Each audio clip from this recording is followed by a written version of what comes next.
In an emergency, out of reach of professional rescue workers, any one of us might be asked to perform the impossible under the most unforgiving conditions.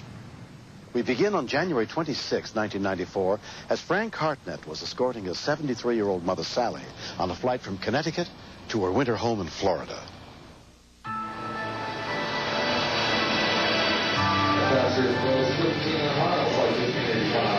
We were walking down the concourse, and we had to keep stopping so she could catch her breath. So it's very unusual for her. Never saw her do that before. And good morning, ladies and gentlemen. At this time, we'd like to begin boarding Delta Flight 534, nonstop service to Tampa. When they called for boarding, she didn't look any different than any other time. Hi. I love my mother very much. Whatever she wants or whatever she needs, she can have it. Hi there. How are you? Are you ready to get away from the cold weather up here? Good. That's I had no feeling whatsoever that anything would go wrong.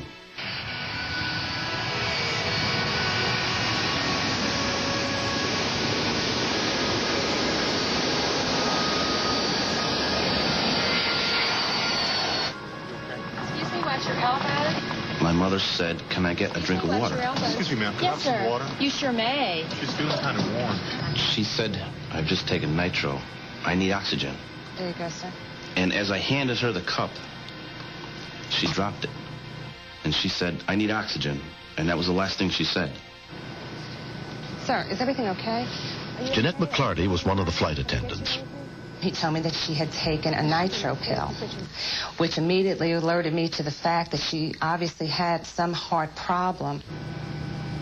Okay, I'll call the crew, and I'll be right back to check on her. It just seemed impossible that she could have another heart attack. A year after having a quadruple bypass, you're 30,000 feet up in the air, and in your mind, you're trying to think, what the heck are we going to do now? Senior flight attendant Judy Wild took charge of the situation. Feeling better? Are you cool? When I first heard that we had an ill passenger in the back and that we were starting oxygen, Judy, this is her son. I didn't think too much about it. This really occurs more than you would imagine. Why don't you get some cool cloths for me? Ma'am, are you feeling any better? But when I got in front of her and shook her by the shoulders and said, "Can you hear me?"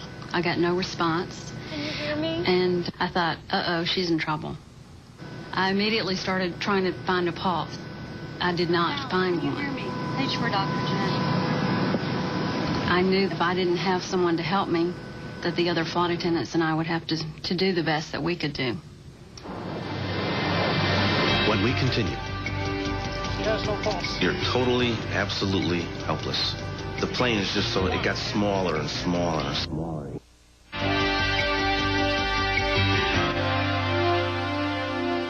When Frank Hartnett's 73-year-old mother, Sally, suffered a cardiac arrest during a flight to Florida, the only hope for her survival was in the hands of the people who happened to be on board.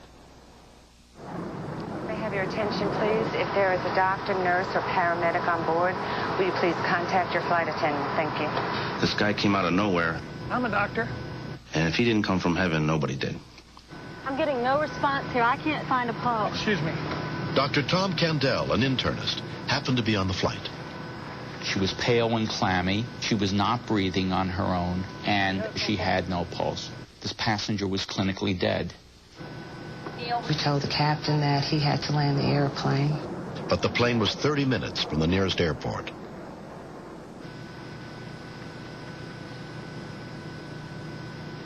I was very frightened to see him start CPR on her.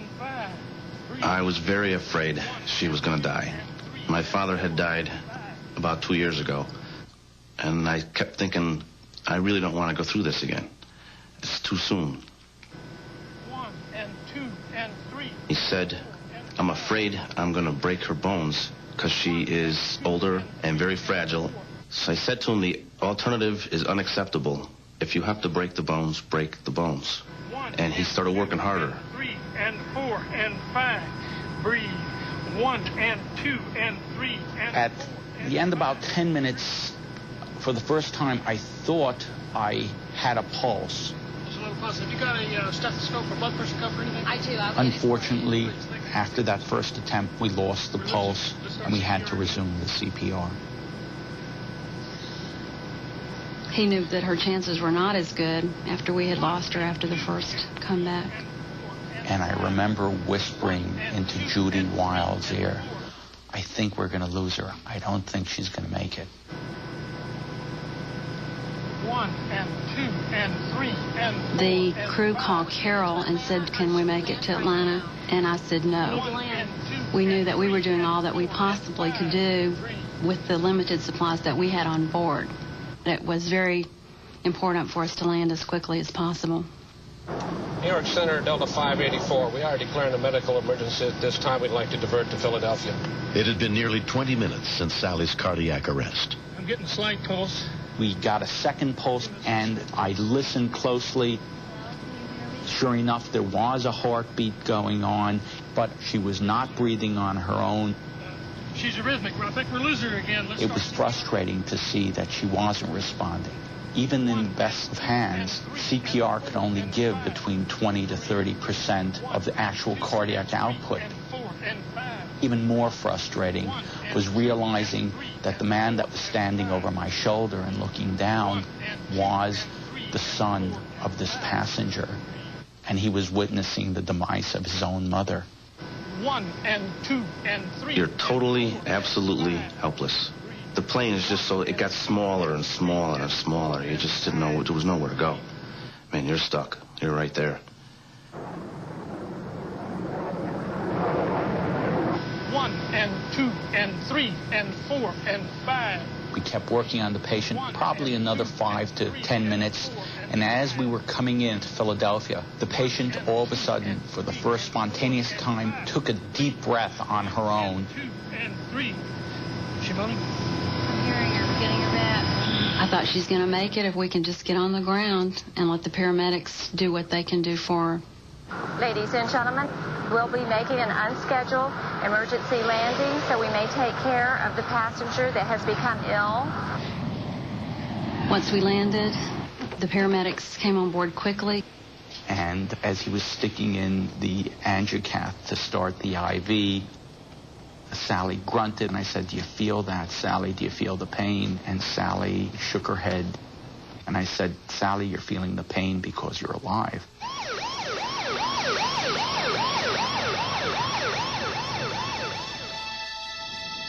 Four months have passed since the incident.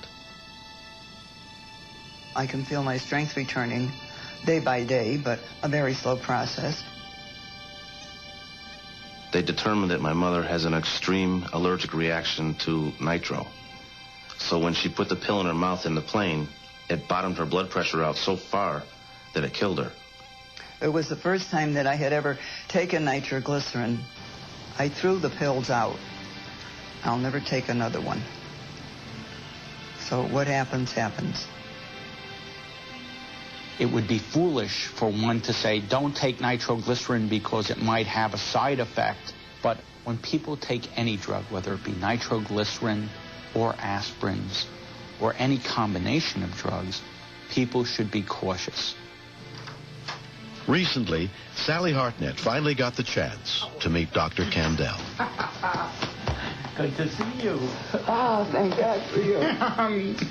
I thank God every day for Dr. Kandel. Oh, it's great. I owe you my life. You're talking to me. That's better than how it was. That's an improvement. Life is very fragile, and it's precious, and you guard it as best you can. And when you can't take care of yourself any longer, and somebody comes to assist you, that's something that you never forget. He was my guardian angel, I'll tell you that. Thank you so much for saving. God bless you. Thank you. There is no way to describe how grateful you can be to somebody who saved your mother. I am ecstatic that she's okay. But I won't take her on any more trips anywhere. And I said to the doctor, you are the new travel agent because I am not going to take her anywhere. I've had enough. Get your hands off her. I'm very thankful that Delta has a training program for a stewardess to teach them CPR. I learned how to serve a Coke after I started flying, but I learned how to do first aid in training before I ever got on an airplane. All right, let's go.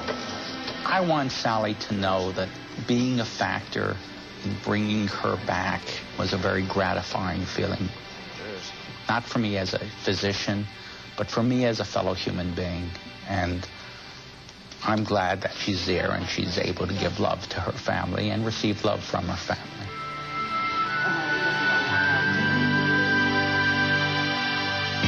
Next.